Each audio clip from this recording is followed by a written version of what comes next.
Sunday, October 27, the setting of the encounter. Read John chapter 4, verses 1 to 4. What was the background issue that led Jesus through Samaria? John 4, beginning at verse 1. Now Jesus learned that the Pharisees had heard that he was gaining and baptizing more disciples than John, although in fact it was not Jesus who baptized, but his disciples. So he left Judea and went back once more to Galilee. Now he had to go through Samaria. The Pharisees discovered that the disciples of Jesus were baptizing more people than did those of John the Baptist. This situation could create tensions between John's followers and Jesus.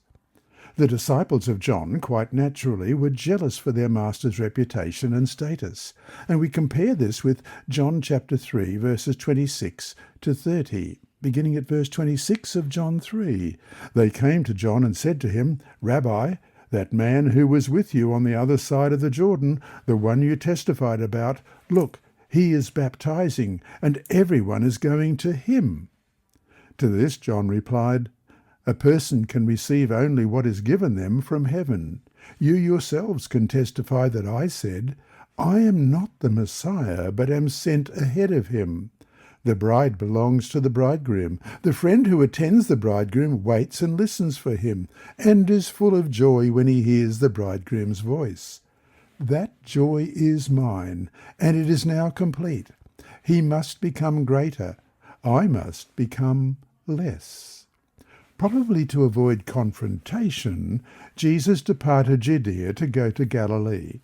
Samaria provided the most direct route between these two locations, but it was not the only route possible.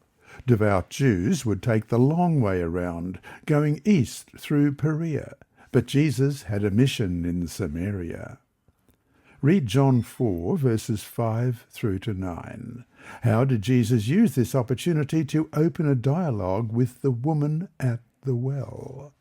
John 4, beginning at verse 5. So he came to a town in Samaria called Sychar, near the plot of ground Jacob had given to his son Joseph. Jacob's well was there, and Jesus, tired as he was from the journey, sat down by the well. It was about noon. When a Samaritan woman came to draw water, Jesus said to her, "Will you give me a drink?" His disciples had gone into the town to buy food. The Samaritan woman said to him, "You are a Jew, and I am a Samaritan woman. How can you ask me for a drink?" For Jews do not associate with Samaritans. Jacob's well was located right next to Shechem, while Sychar, where the woman was from, was about a mile or 1.5 kilometres away. Jesus sat by the well while his disciples went into the city to buy food. He had no access to the cooling water of the well. When the woman came to draw water, he asked her for a drink. In John 3, it was surprising that Nicodemus, a ruler of the Jews and a rabbi, would lower himself to come to Jesus. He came by night to avoid discovery.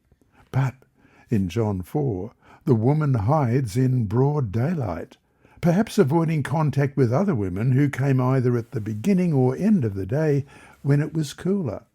After all, why did she go such a long way to fetch water, and in the middle of the day when it was hot?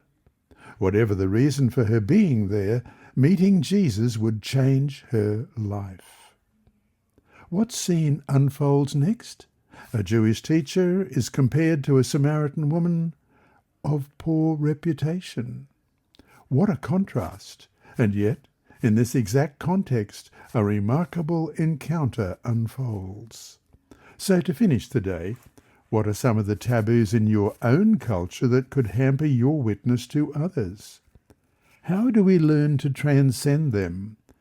Bring your answer to class on Sabbath.